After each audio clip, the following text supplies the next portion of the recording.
Om Shanti. Good morning. आज मीठे बाप दादा की 25 जुलाई 2023 के अनमोल महावाक्य सुनते हैं। मीठे बच्चे, सिर्फ 2 अक्षर याद करो।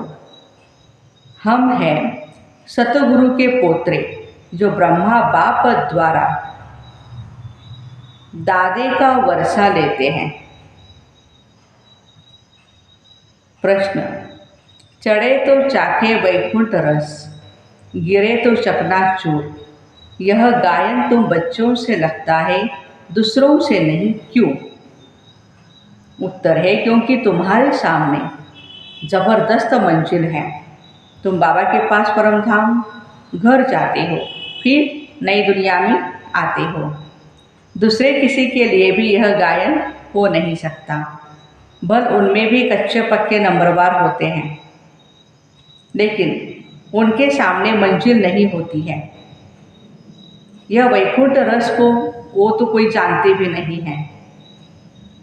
तुम बच्चे कहते हो अब हमें उन राहों पर चलना है जहाँ गिरना और संभलना है। तो इसी हिसाब से आज का गीत भी है, हमें उन राहों पर चलना है जहाँ गिरना और संभलना है। ओम शांति। जब गीत बजता है तो बच्चे समझते हैं हमारे लिए इनमें भी ज्ञान है। अज्ञानी मनुष्यों के लिए अज्ञान है, ज्ञानी तो आत्मा के लिए ज्ञान है। समझते हैं बरोबर माया के तूफान ही गिराते हैं, फिर बाबा ईश्वर हम बच्चों को चढ़ाते हैं। अर्थात गिरे हुए को ज्ञान की संजीवनी बूटी देते हैं। अगर कोई काम के तूफान में आ जाते हैं और गिर पड़ते हैं, फिर क्रोध का भी तूफान लगता है तो गिरना होता है। यह गिरना और चढ़ना होता है। चढ़े तो चाखे वैकुंठ रस। अब यह गीत सिवाय तुम्हारे और किसके साथ नहीं लग सकता, सन्यासियों से भी नहीं लग सकता। हमें उन राहों पर चलना है। भले उनके पास भी कच्चे सन्यासी होंगे, परंतु उन्होंने कोई मंजिल नहीं है, एम एन ऑब्जेक्ट नहीं है वहाँ पर। तुम्हारी तो बड़े से बड़ी जबरदस्त मंजिल है, वह करके शास्त्र आदि पढ़कर विद्वान बन जाते हैं।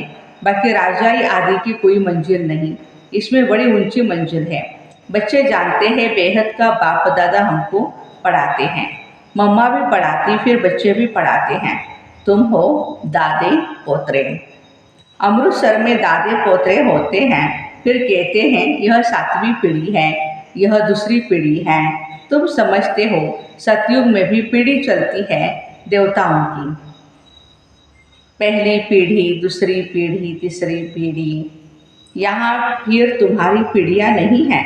एक दादा है, एक बाबा है, एक मम्मा है मातेश्वरी, और हम सब बच्चे बच्चियाँ।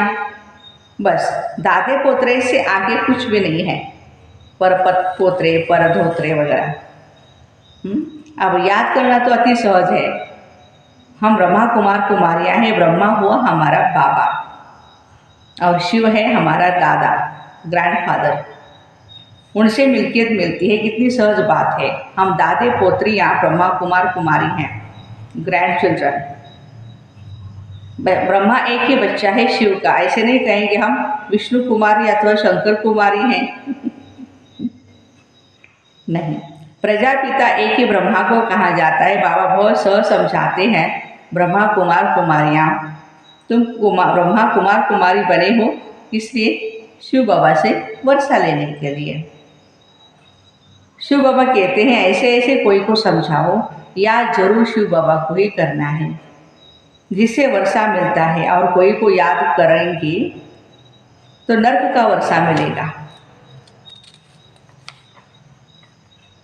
ये तो समझ की बात है। वर्षा बाप से नहीं, दादे से मिलता है।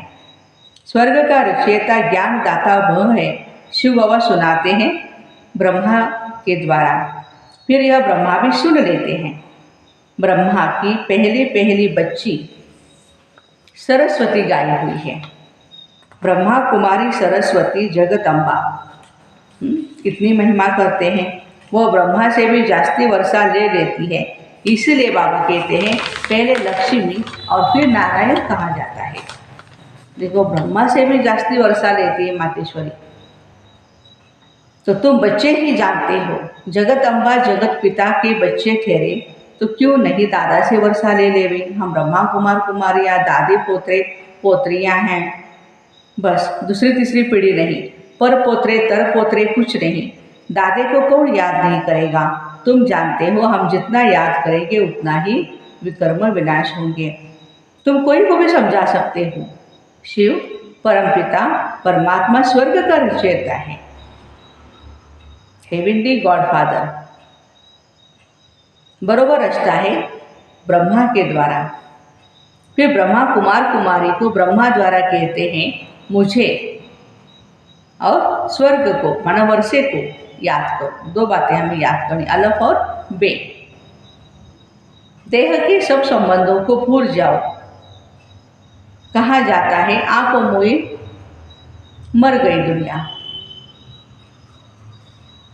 आत्मा शरीर से अलग हो जाती है तो कुछ भी नहीं रहता है। देह का अभिमान निकल जाता है। हम बाबा के पास आए हैं, फिर हम गोरा बनेंगे। गोरा माना पावन बनेंगे। अभी है शाम। शाम और सुंदर बनने का एक नाटक भी है। आत्मा प्योर हसीन बनती है। अभी तुम्हारी आत्मा आयरन एजेड बन गई है तो शरीर भी ऐसे ही है। सतयुग में तुम बहुत ही गोरे थे। हम सभी पवित्र थे ना, गोरे थे। एक हसीन मुसाफिर आता है गोरा बनाने के लिए। उनकी आत्मा तो सदैव गोरी है। प्यारे बाबा की आत्मा, शिव बाबा की सदैव गोरी पाना एवर प्योर है। कभी भी खाद नहीं पड़ती है उनमें, क्योंकि वो जन्म मरण में ही नहीं आते। कितना सहज कर समझाते, फिर भी ऐसे दादे को बोल फारकती दे देते हैं। इसलिए बाबा कहते महान ते महान मूर्ख और सयाने ते सयाना, देखना हो तो यहाँ ही देखो। मूर्ख भी ऐसे हैं जो अति सहज दो बातें भी समझ नहीं सकते। सिर्फ समझना है हम आत्मा हैं। ब्रह्मा को वह निराकार परमात्मा हमारा दादा है। यह प्रजापिता ब्रह्मा तो नामी ग्रामी है। उन द्वारा शिव बाबा वर्षा देते हैं। ब्रह्मा को छोड़ा, दादी को भी छोड़ा तो वर्षा खत्म हो जाएगा। बाबा कितना सहज करके समझाते हैं। हम हैं ब्रह्मा कुमार कुमारियाँ। ब्रह्मा विष्णु शंकर है सूक्ष्म वतनवासी। उसमें भी ब्रह्मा को प्रजापिता कहते हैं। सूक्ष्म वतन में तो मनुष्य सृष्टि नहीं रची जाती है।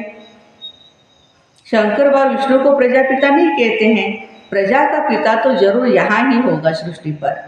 ब्रह्मा के मुख कमल से ब्राह्मण निकले। ब्राह्मणों से पूछो तुम किसकी वंशावली हो। यह सिर्फ गायन हो गया, बाकी ऐसे है नहीं। अभी तुम जानते हो परमपिता परमात्मा ब्रह्मा द्वारा देवता क्षत्रिय धर्म स्थापन करते, सो तो करेंगे संगम युग पर। संगम युग पर ब्राह्मण जरूर चाहिए। कलयुग अंत में तो क्षुद्र है। तुम बच्चों को कितना अच्छी रीति समझाया जाता है। श्रीमद तो मशहूर है, श्रीमद भगवत गीता। उनसे क्या सुनना होता है। श्री श्री ने ज्ञान सुनाया होगा, श्रेष्ठ ते श्रेष्ठ बनाया होगा। अभी तुम प्रैक्टिकल में बीके बने हो। तुम कहते हो बाप दादा हम कल्प पहले भी आपसे मिले थे। हम दादे से वर्षा लेने के लिए यहाँ आए हैं। अच्छा, उससे क्या मिलेगा। सूर्यवंशी चंद्रवंशी बनेंगे ना। श्री नारायण को वरा था या श्री राम को। कहते हैं बाबा हम तो श्री नारायण को ही बनेंगे, परंतु फिर भूल जाते। जो इतना लायक बनाते उनको भूल जाते। दादे को व बाप कुशल कोई ना भूले, झट फारकती दे देते हैं। यह याद ही नहीं करते, ज्ञान के दो अक्षर भी धारण नहीं करते। हम सतगुरु पोत्रे अथवा दादे पोत्रे हैं, उनसे वर्षा लेते हैं पुरुषार्थ से। लौकिक बाप का वर्षा अथवा प्रॉपर्टी बांटी जाती है। यहाँ बांटने की चीज़ नहीं है। इसमें जो पुरुषार्थ कर, इसमें तो बस पुरुषार्थ करना पड़ता है। कोई मून आदि पर प्लॉट नहीं खरीद करना है। यहाँ तो बस राजाई के लिए मालिक बनते हो। यहाँ तो पार्क तो यहाँ ही बजाना है, मून आदि भी नहीं जाना है। इसको साइंस घमंड कहा जाता। अति घमंड में जाने से विनाश को प्राप्त करते हैं। क्या क्या निकल पड़ा है, हजारों लाखों माइल तक जाते हैं, उनको मालूम पड़ता है अभी यह कहाँ तक पहुँचा है। हमारा भी चंद्रयान अभी गया है ना ऊपर, भारत का। ऊपर चंद्रमा में क्या है, चंद्रमा तो बस शीतल है, सूर्य के आगे जाने से तब जाएंगे। कितना साइंस घमंड है, नाम भी रखा है रॉकेट। बाबा ने समझाया आत्मा सबसे बड़ा रॉकेट है तो एक बिंदी, उसका क्या वजन है, कुछ भी नहीं, वो वेटलेस। बिंदी में कितनी सारी नॉलेज है, एक सेकंड में कहाँ से कहाँ उड़ जाती है। बाबा को याद किया और बस सेकंड में उड़ गया। यह भी शुरूढ़ तीक्ष्ण बुद्धि ही समझकर समझा सकते हैं। शिव बाबा ही है बिंदी। लिंग स्वरूप कहने से इतनी बड़ी आत्मा तो होती नहीं है, न परमात्मा ऐसा होता है। वह फिर कहते परमात्मा तो ब्रह्म है, कुछ भी नहीं समझते। जब तक कोई सन्मुख ना आए तब तक परमात्मा के नाम रूप आदि को समझ नहीं सकते। भले हम शिव बाबा का चित्र दिखाते हैं परंतु ऐसे तो है नहीं। वो तो बिंदी रूप है, लेकिन बिंदी की पूजा कैसे करेंगे, फूल आदि कैसे चढ़ाएंगे। तो यह भक्ति मार्ग चलाया है, पूजा के लिए मंदिर में बड़ा रूप बना दिया है। अच्छा, बाबा कहते हैं किसकी बुद्धि में यह ज्ञान न बैठे, फिर भी ये तो समझ सकते हो ना, यहाँ ब्रह्मा कुमार कुमारी है, दादे पोतरे हैं, ऊंचते ऊंच शिव भगवान हैं। उनके रचना को तो गॉडफादर नहीं कहेंगे, हम हैं उनके पोतरे। वह कहते हैं मैं तुमको स्वर्ग का मालिक बनाता हूँ, तुम भी जानते हो हम अभी तमो प्रधान सावरे हैं, बाबा से सतो प्रधान गोरे बने हैं, बढ़ रहे हैं, फिर कामचिता पर चढ़ने से काले बन जाते हैं, श्याम सुंदर बनते हैं। अब फिर सतो प्रधान बनने के लिए शिव बाबा को याद करना है। एक मुसाफिर कितने को हसीन बनाता है, अपना रंग लगाता है, विश्व का मालिक बनाते, सिर्फ कहते मुझ बाप को याद करो, नहीं तो वर्षा कैसे मिलेगा। विकर्म विनाश करने के लिए योग अग्नि चाहिए। इसलिए माउंट आबू में अभी सबकी भट्टियाँ चल रही, योग भट्टियाँ। योग अग्नि घड़ी घड़ी याद करना चाहिए। कई समझते हम बच्चे हैं तो है ना, परंतु सारा दिन याद नहीं करेंगे तो विकर्म विनाश नहीं होंगे, खुशी का पारा नहीं चढ़ेगा। 20-25 वर्ष वालों को भी ये बात बुद्धि में नहीं बैठती है, भूल जाते हैं। फिर पुरानी दुनिया में जाकर तकदीर को लकीर लगा देते हैं। माँ बाप की गोद में आने से ही तकदीर शुरू होती है। मम्मा बाबा कहने से स्वर्ग के हकदार तो बने ना। प्रजा भी कहती है ना हमारा हिंदुस्तान सबसे ऊंचा है। अरे सबसे ऊंचा होता तो फिर कर्जा क्यों उठाते हैं, कंगाल क्यों बनते हैं। यहाँ से बहुत धन ले गए हैं, सब ने आकर के भारत को लूटा हुआ है और अभी भी लूट रहे हैं। बाबा कहते बच्चे कारखानों से पैदाइश होती है, कारखाना न निकाले तो कोई को नौकरी मिल न सके, नौकरी न मिली तो पालना कैसे करे, दुखी हो पड़ते हैं। इसलिए भारत के लिए कितनी युक्ति रची हुई है, बच्चों को बहुत दुख न हो उसके लिए ये युक्तियाँ हैं। यहाँ से कितने बाहर जाते हैं नौकरी करने, क्योंकि वहाँ पैसे बहुत मिलते हैं। फॉरेन में विदेश में जाते हैं, बाबा कहते हैं हमारा तो कांटों पर भी प्यार है, फूलों पर भी प्यार है। सब पतितों को आकर पावन करता हूँ, कांटों पर भी प्यार है, तो कांटों से जो फूल बनते हैं उन पर भी प्यार है। ड्रामा अनुसार सबको सदगति देता हूँ, सबका सदगति दाता एक ही राम है, तो सबका प्यारा हुआ ना। उसमें कांटे भी है और फूल भी है। कायदे अनुसार स्वर्ग की स्थापना होनी ही है, तो उसके लिए ही हमें बाबा लायक बनाते हैं। कहते हैं पतित पावन आओ आकर हमें पावन बनाओ। अभी तुम बच्चे जानते हो पतित पावन बाप आया हुआ है, भारत को खास और दुनिया को आम पावन बनाते। सर्वोदयाल लीडर भी नाम रखा हुआ है, सर्व के ऊपर दया करने वाला एक ही परमात्मा है, यह भी अपने पर नाम रख दिया है। जैसे श्री श्री 108 कहलाने वाले हैं। सर्व का माना सब, कोई भी मनुष्य किसी की भी या सबकी सद्गति नहीं कर सकता है। ये सद्गति करने का काम सिर्फ और सिर्फ सद्गुरु परमात्मा का ही है। अच्छा, मीठे मीठे सिक्के लगे बच्चों प्रति माता पिता बाप दादा का याद प्यार और गुड मॉर्निंग। रूहानी बाप के रूहानी बच्चों को नमस्ते। हम रूहानी बच्चों की रूहानी माता पिता बाप दादा को याद प्यार गुड मॉर्निंग और नमस्ते। वाह बाबा वाह, शुक्रिया बाबा शुक्रिया। धारणा के लिए मुख्य सार है, देह भान को भूलने के लिए जीते जी मरना है। आप मोए मर गई दुनिया। बार बार इस देह से न्यारा होने की प्रैक्टिस करनी है। सेकंड पॉइंट, हम दादे पोतरे हैं। दादा के हम पोतरे हैं। हमें लायक बन उनसे पूरा पूरा वर्षा लेना है। आत्मा को योग बल से ही पावन बनाना है, खुशी में रहना है। आज का वरदान है, अशांति व हंगामों के बीच